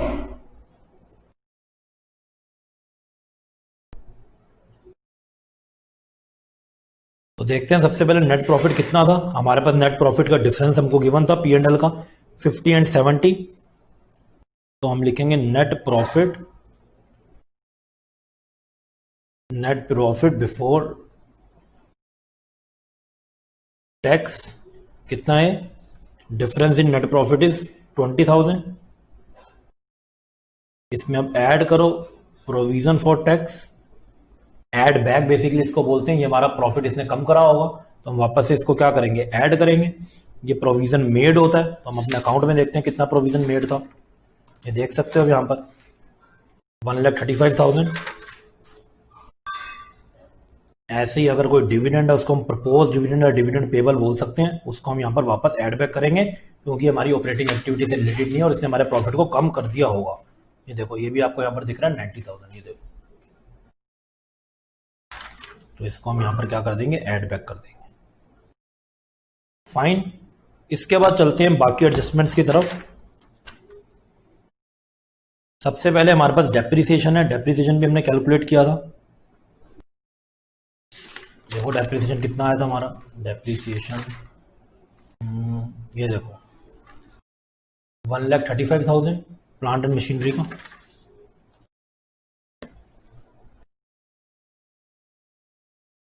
फिर हम देखेंगे प्रॉफिट वगैरह कितने आए हैं। ये देखो profit on sale of plant आपको यहां पे दिख रहा है कितना है 40,000, and profit on sale of investment is 20,000। और जो प्रॉफिट कैपिटल रिजर्व में चला गया हम उसको यहां पे एडजस्ट नहीं करेंगे, क्योंकि उसने तो मेरे नेट प्रॉफिट को अफेक्ट किया ही नहीं। तो लेस करते हैं profit on sale of plant and less करते हैं profit on sale of investment. ये हो गया 40,000 एंड दिस इज 20,000। फाइन, आगे बढ़ते हैं। उसके बाद हमको देखना है और कोई इंटरेस्ट वगैरह हमारे अकाउंट में डेबिट हो गया तो कम हो गया होगा हमारा प्रॉफिट, वो है हमारे पास interest on debentures. Interest on debentures कितना है उसको फटाफट से देखते हैं। इंटरेस्ट ऑन डिबेंचर्स, देखो आपको क्वेश्चन में डिबेंचर्स दिए हुए हैं, यस 2 लाख और 9% उस पर इंटरेस्ट है। तो ऐड करो इंटरेस्ट ऑन डिबेंचर्स, क्योंकि ये तो फाइनेंसिंग एक्टिविटी में से माइनस होना चाहिए था। 2 लाख का 9% 18,000 रुपीज। ऐड बैक मैंने इसको भी कर दिया। बस ऐसा जब कोई और एडजस्टमेंट है नहीं तो हम कैलकुलेट करेंगे अब operating profits before working capital changes. बताओ जी फटाफट से इसका टोटल आपके पास क्या आ रहा है। 20,000 plus 135,000 plus 90,000 plus 135,000 minus 40,000 minus 20,000 plus 18,000। ये आ गया हमारे पास 3,38,000। इसके बाद वही दो स्टेटमेंट ऐड करेंगे, decrease in CA and increase in CL, और लेस करेंगे increase in CA and decrease in CL. तो देखो सीए सीएल में आपके पास क्या क्या गिवन है। ऐड होने के लिए देखो ट्रेड पेबल्स को देखो फटाफट से। ट्रेड पेबल पहले 110 के थे और 115 के हो गए, दैट मीन्स अब ये ऐड होंगे क्योंकि बढ़ गए हैं, तो इसको हम ऐड करेंगे 5000। और कुछ ऐड होने लायक आपको दिख रहा हो? यस, एक्रूड लाइबिलिटीज देखो, एक्रूड लाइबिलिटीज में लाइबिलिटीज फॉर एक्सपेंसेस हैं जो 20 से 30 हो गए। चलो लाइबिलिटी फॉर एक्सपेंसेस ही मैं लिख लेता हूँ इधर, 20 से 30, दैट मीन्स 10,000 ये भी ऐड होंगे। अब लेस में देखो क्या क्या आपके पास, लेस में एसेट साइड पे आओ, एसेट साइड पे इन्वेंट्री देखो 90 से 95 वो कोई बढ़ गई तो इसको लेस करेंगे, 5000 ये लेस हो जाएगा। और उसके बाद देखो उसी के नीचे ट्रेड रिसीवेबल 225 से 250 होगा, ये भी बढ़ गए, तो इसको भी हम क्या करेंगे, इसको भी हम लेस कर देंगे 25,000। फाइन, ये सब करने के बाद हमारे पास क्या आ जाएगा, ये सब करने के बाद हमारे पास आ जाएगा कैश जनरेटेड फ्रॉम ऑपरेशंस। देखो कितना आया है, 3,38,000 प्लस 5,000 प्लस 10,000 माइनस 25 माइनस 5, 3,23,000। इसके बाद आपको इनकम टैक्स पे करना है, जो भी हमने अकाउंट से कैलकुलेट कर लिया था, मैं आपको दिखा देता हूँ। ये देखो 1 लाख रुपीज,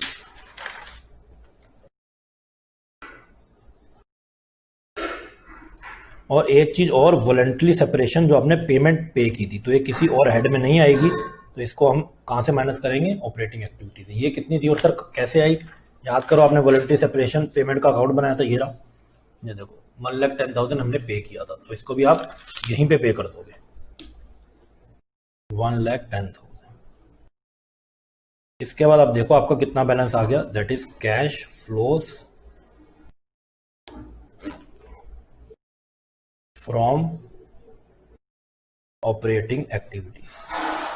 देखो जी कितना आ गया, 3,38,000, नहीं 323 तो हमारे पास आ चुका था, 323 माइनस करना है हमको, बेसिकली 2,10,000, ये हमारे पास आ गया 1,13,000। तो हमने सबसे important activity cash flow from operating activity complete कर ली है। देखो इसको अच्छे से, कोई डाउट हो तो ask, I hope it is clear to you. Next activity की तरफ चलते हैं हम।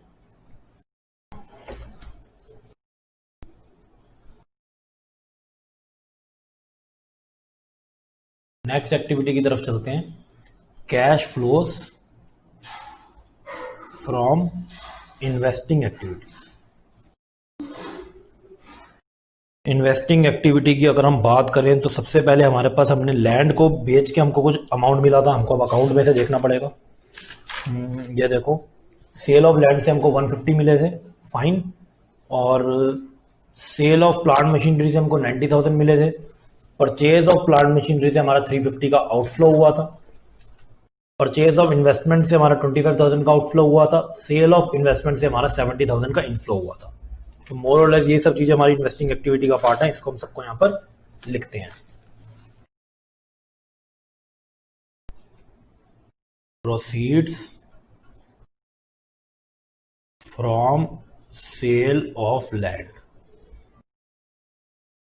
1,50,000, proceeds from sale of plant 90,000, proceeds from sale of investment 70,000। आप इसको जैसे मर्जी लिख सकते हो, चाहे परचेज सेल को एक एक इकट्ठे करके लिखो या अल्टरनेटिव वे में लिखो, आपकी मर्जी, इसमें कोई भी आपके मार्क्स नहीं डिडक्ट होंगे, इसका ऐसा कोई फॉर्मेट नहीं है। पहले मैंने सेल वाली फिगर ले ली, फिर परचेज ऑफ प्लांट ये हुआ था 3,50,000 का, तो इसको हम लिखेंगे नेगेटिव में। Purchase of investments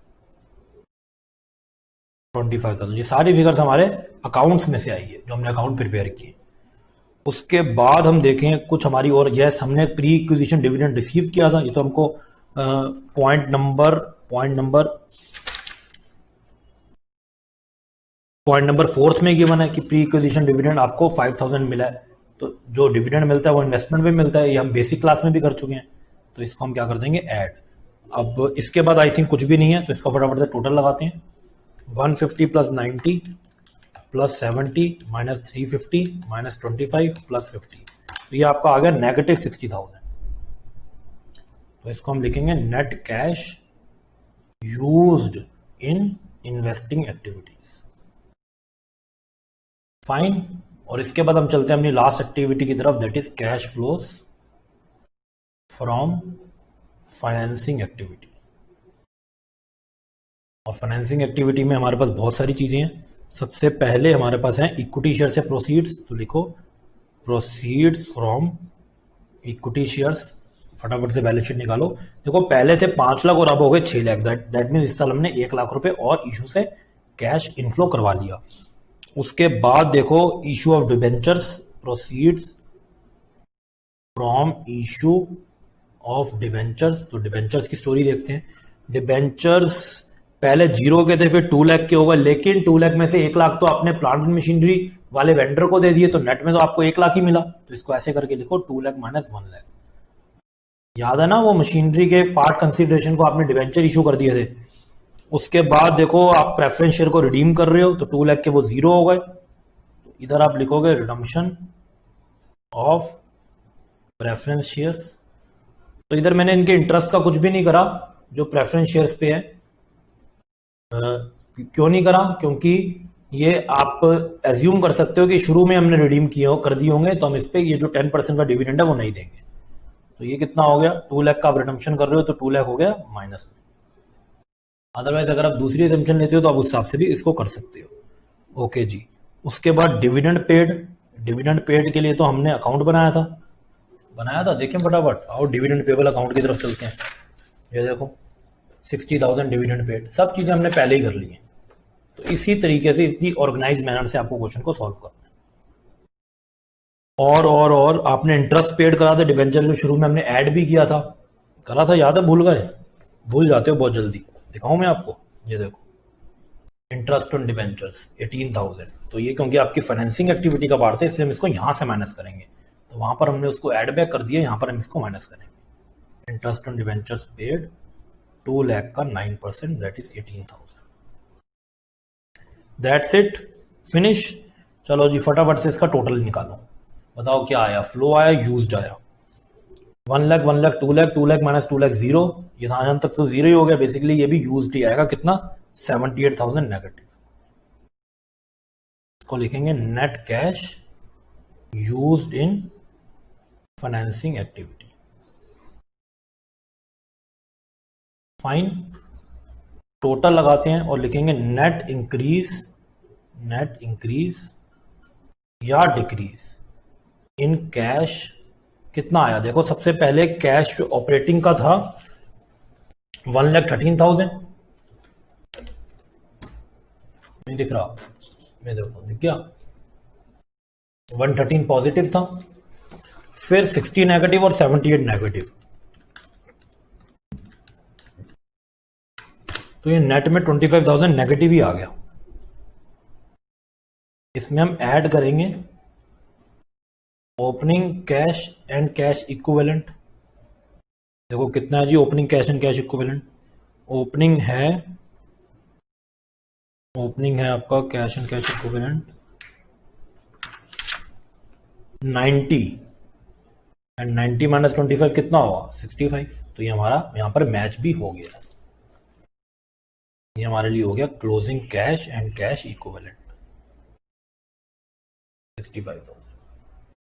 fine. I hope इससे आपको बहुत कुछ समझ में आया होगा। It is a full flagged question, mark it as important. Basically सब अकाउंट इस क्वेश्चन में हमने कर लिए हैं।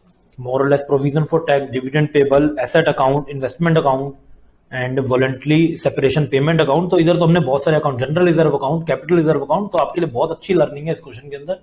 आई होप ये आपको समझ आ गया होगा। इसको अच्छे से समझो, इसको नोट करो अच्छे से।